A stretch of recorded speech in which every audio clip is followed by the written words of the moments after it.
So longtime viewers of the show know that Meghan McCain, whenever she's on the show, tends to get dunked on. Usually because of her ridiculous takes or the fact that she does 50 billion callbacks to her father. But on this occasion, it is Meghan that shall be doing the dunking. Take a look. That's not something he said after a few drinks, like at dinner privately. Exactly. That's something he said on air. So where there's smoke, there's just one second. Yeah. He also there's a lawsuit the Washington Post dug up where he was sued for saying there was a woman who was having trouble finding a nanny for her child, and he said it's a blanking baby. It doesn't know the difference between you and anyone else. All you need is some black who doesn't even have to speak English to rescue it from a burning building. You know, all I have to say, but I'm just saying, you want to go up against Trump and you want to take the moral high ground, Democrats. I don't know if this guy is going to be the one. All I have to say, there are very fine people on both sides. That was in Charlottesville. Yeah. He said that removing Confederate monuments was trying to take away our culture. But you want to take the moral high ground. Belittled the Black Lives Movement. He questioned whether Barack Obama. I'm not defending Trump because I'm attacking Bloomberg. What are you saying then? Who are you going to vote for? I'm saying that you're shiny, sparkly. I'm saying you're shiny, sparkly guy who's surging right now. Which, by the way, everybody surges in primary politics. Well, I remember when Gingrich did and Herman Cain did. Every candidate surges at one point or another. He still thinks the Central Park Five because he's a sparkly little. Because you know what? I just think it's so interesting that you have a problem that we are talking about a candidate the way we would any other candidate. He just happens to be at the top, getting the attention right now, which is why we're talking about it right now. What? I'm supposed to give Bloomberg a pass? Not on this show. Not with this host. I'd like to know who you're going to vote for. Who are you voting for?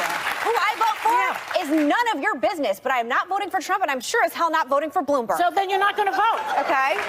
So it's you're none of your business. Wow. Okay. So, man, dude. Joy Behar, total cringe during that entire segment. Well, who are you going to vote for? Who are you going to vote for? It's Meghan McCain. She's a conservative. She's not really going to vote for the Democrat anyway. And of course, Donald Trump has said mean things about her dad. So he actually even insinuated that her dad's in hell. Yeah, probably not going to vote for Trump either. So it is kind of weird that she's doing this whole blue no matter who. Essentially, that's what she's doing. Who are you going to vote for? Oh, you're not going to vote? Well, you're going to let Trump win. As if she gives a crap.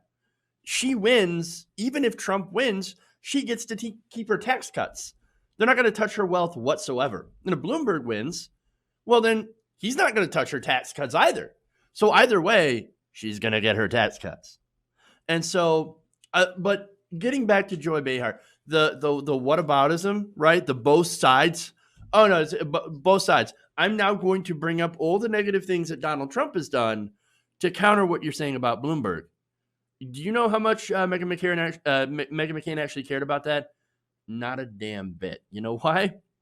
It's because, as she mentioned, pointing out the bad stuff that Donald Trump has done, which he has done plenty of, does not make what Bloomberg did any better.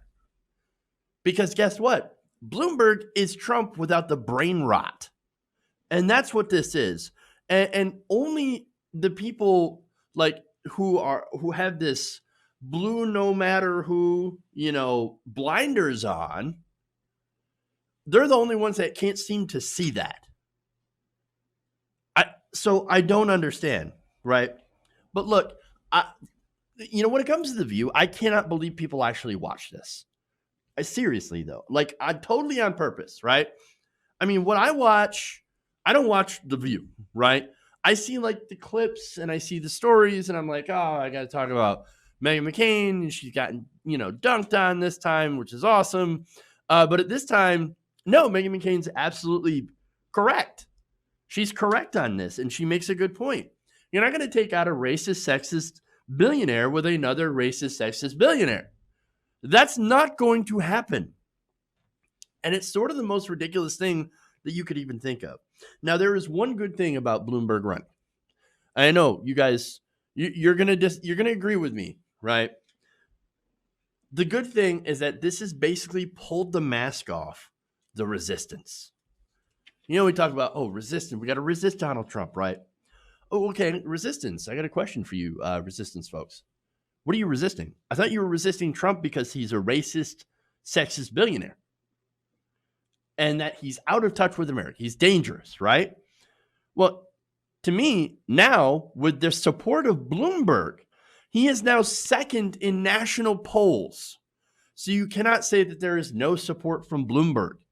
You got liberals out here, the people who were part of the Me Too movement, with Bloomberg's 64 sexual assault allegations, saying, you know what, I will support Bloomberg. It's because they're afraid of Bernie, right? And it turns out, we find out that the only reason that they resist Trump is because he says naughty things. Not because of the terrible policies, not because he locks little kids up in cages, which is absolutely abhorrent, right? Well, Michael Bloomberg basically did stop and frisk, which, targeted minorities. 90% of the stops from stop and frisk, by the way, did not lead to arrests. It was largely ineffective at fighting crime, but it did criminalize minorities. And not only that, but under Bloomberg, you also had massive surveillance of Muslims, young Muslim students. You had people going on trips, right? Agents watching these young Muslims go on like school trips. I mean, it's ridiculous. But a lot of these liberals will look at that and go, no, that's fine, but Trump bad. I mean, it's so ridiculous. And look, I guess some of these liberals would prefer polite fascism to Donald Trump's rude fascism, right? No, fascism is fascism, no matter what kind of face that you put on it, okay? And I guess it makes sense with all the talk from them about civility and, the fact that they're talking down to us all as we literally die from lack of health care. All the negative articles against Bernie bros or about Bernie bros, which, by the way, all of that entire narrative erases people, women of color, black and brown and yellow, our brothers and sisters and everyone in between. It completely erases that, okay? And just points it and tries to continue to perpetuate the myth of the white, affluent Bernie bro. It's ridiculous. And it turns out, hey, looks like they just don't like our tone. They don't care that we're dying. 68,000 people die from lack of healthcare in this country every single year. And the discussion that we have about it is a couple of mean tweets from angry Twitter folks. But back to Joy Behar. Again, she does the instinctive liberal thing, right? Of pointing out, because she thinks she's having an article with somebody or an argument with somebody who's pro-Trump, which McCain is not. I wouldn't be surprised if she was fine with Donald Trump for the reason that I laid out before, because all she cares about really is her taxes. But she does that, and it's just total cringe. It's not a defense. By now, you should know that Bloomberg has railed against raising the minimum wage, right? He's fought against restitution for the Central Park Five. That's what they brought up. They brought up Central Park Five. Well, look, Donald Trump took out a full-page ad in the New York Times after the exoneration of the Central Park Five and says, we should execute them anyway. That's Donald Trump. But what we didn't know about Bloomberg, or what a lot of people might not know about Bloomberg, is that Bloomberg fought after the exoneration to prevent these people from getting any restitution from being wrongfully imprisoned for a crime that they didn't commit. Not as bad as Donald Trump, but again, it's the polite fascism versus the incredible rudeness of Donald Trump. And so not only that, but look, Bloomberg doesn't care about his employee. Now here's the thing. He pays him extremely well, and that has a problem too. The reason, he pays him so well, he's poaching people from other campaigns. And so that starves the other campaigns of personnel. And so that prevents a problem, or that presents a problem as well. He thinks the poor are stupid, right? That's the whole purpose of the soda tax.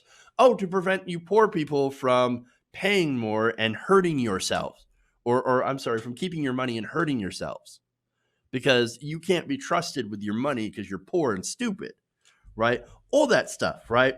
The only thing that you can give Bloomberg any sort of credit for is his stances on gun regulations and the fact that he's given some of his money, which basically amounts to pocket change, to, gun control groups and other philanthropic endeavors, right? But again, they all do that. All the wealthy people do. And it's a tax break. That's what it is. So, even so, going back to guns, right?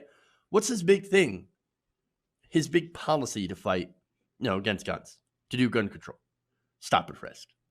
Which again, he says, well, that's going to be a deterrent because if the police can stop and frisk you at any time and try to find a gun on you, you're just going to leave your gun at home. And he admitted that during an interview. And so, again, this is all about harassing minorities who didn't do crime. So look, if you do actually want to take the moral high ground with Trump, Bloomberg is not the guy to do it with. And so the last part, again, irritates me. Who are you going to vote for? Who are you going to vote for? Nobody? Why, enjoy Trump? Well, I bet she will. But here's the other thing that bothers me, okay? We're in a primary right now. It's not as if we're stuck with those two choices. Don't act like we're in a general election. And I feel like some of the people who are arguing for Bloomberg are already basically saying, hey, it's essentially over. Bloomberg's your only choice to take on Donald Trump. So you go line up, bow down, kiss the ring, and support Bloomberg. Well, I say, hell no, we're not, because we still have a primary, and Bernie Sanders is the current frontrunner. I know they still can't believe that somebody like Bernie Sanders could actually be leading the field, that people actually would want to vote for somebody, but he's a socialist. No, he's got incredibly popular policy. He is an FDR Democrat. He is the New Deal, he's promoting New Deal policies that are extremely popular with the electorate. And guess what? That's why he's popular. That's why he's leading. But see, look, if you think that we're going to shame people, or you're going to be able to shame people into voting for a smarter Trump over someone like Bernie Sanders, you are deeply mistaken. Deeply, deeply mistaken. You don't want to take that gamble of nominating Bloomberg. Believe me, there will be 4 more years of Donald Trump, guaranteed. I mean, whatever happened to Behar anyway? I thought she used to have some decent takes. Now she just posting cringe, man. Now she's losing arguments to Meghan frickin' McCain. What is going on here?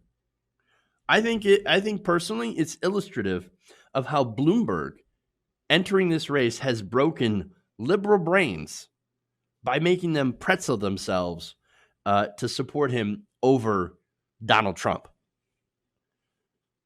Nothing makes sense anymore. And this is more proof. Hey guys, hopefully you enjoyed that free video. Now I'm going to have to ask you a favor. Between the demonetization and the YouTube algorithm messing around with view counts, etc., we're having a hard time adjusting to the new YouTube reality, which is where you guys come in.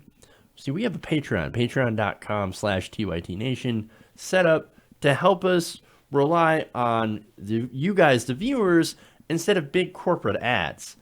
Look, you know the show. You know I'm not in favor of big corporations anyway.